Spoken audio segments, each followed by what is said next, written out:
I think one of my earliest compositions was called pluminescence. And it's a word I made up. And I remember it had this. You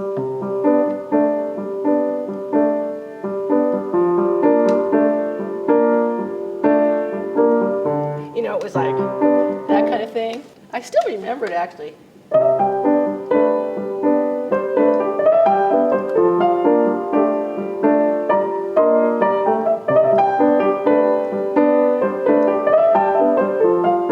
Something like that. You know, it's growing because I'm starting my compositional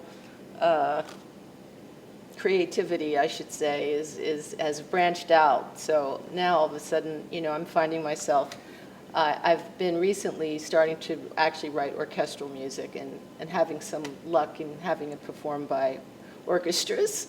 So I've been listening to a lot more of a wider field of music than I've ever had in my life. So I have a lot more new influences, which is always a good thing, you know.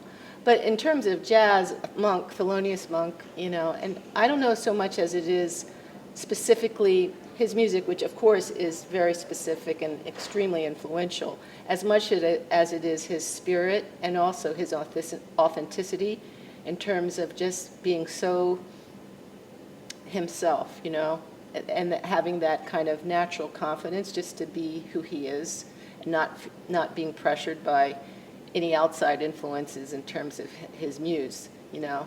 That I think is very inspiring. He inspires me in that way. And as a kid, I used to listen to a lot of Monk. He was my favorite composer because his music would make me laugh out loud. He had that way of tickling your funny bone, you know, something. He had humor in his music, and I enjoy that, you know. And so that, when you talk about influences compositionally, it's just so vast. There's so much inspiring music and inspiring composers. I love Duke Ellington and Billy Strayhorn, and I'm actually getting back to listening more seriously and also just rediscovering. I should even say rediscovering. I'm discovering a lot of Duke that I haven't listened to before, and just really kind of taken aback by what a genius he truly was. I mean, in terms of being so ahead of his time and kind of like being at the forefront of modern jazz and where it was going, and he, you know, inspired Monk and Bud Powell and all of that. So he's kind of like I think of Duke's music as also being truly inspirational. The tune that I have that's in the real book is called Mingus Mood, and it's actually a song that I wrote for a film, and the film was called. Oh my goodness, what is the name of that film?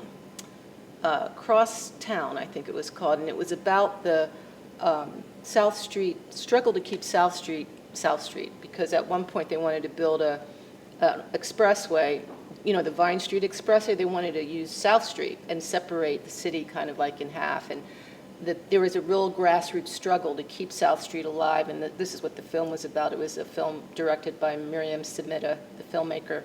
And she interviewed a lot of people about that struggle and what that was like. And there was a scene in the film that had to do with a neighborhood that had lost its way, so to speak, and kind of coming apart, you know.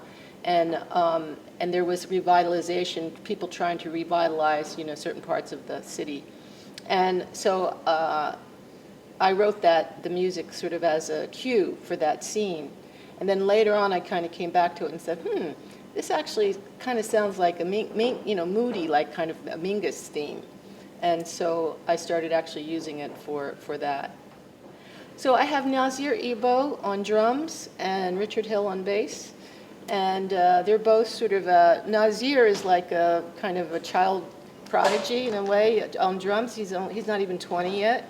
And Richard is also really young. And Nazir is the younger brother of Justin Faulkner, so that family, they're like kind of like very well known in the city. But I really like working with younger musicians.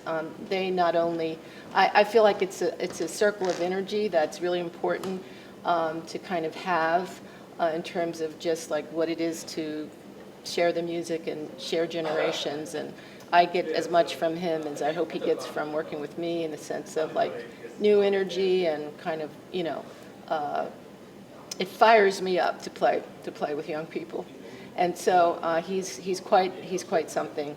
beautiful ears, very natural drummer. There's a lot of them, though. That's the problem in Philadelphia. Philadelphia has incredible drummers and bass players, and particularly drummers. I don't know what's in the water or something here, but you know, it's incredible how many wonderful drummers there are in this town. And then Richard plays with, they actually both are playing with Bobby Zankel, and that was one of my first gigs when I came back to Philly, and so he had them both in his band. And I thought, wow, I should, you know, see what I can do with my own group and them. So that's the way it happens a lot of time. You know, we introduce each other to each other, and you know, Richard is a beautiful bassist. He's very soulful, you know, and I really appreciate his talent and his ears and his energy and all that he gives and brings to the music. Yeah, I'm a Philly girl through and through. You know, that's the thing. I was born and raised here. This is where I learned how to play.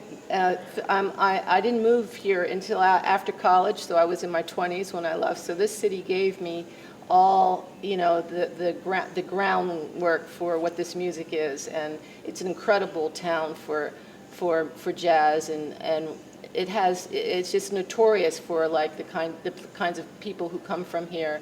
I got all my ground training. My first professional gig was with Philly Joe Jones. Jimmy Merritt was in the bass, and I mean in the band. And this town has just given me so much, you know, on so many levels.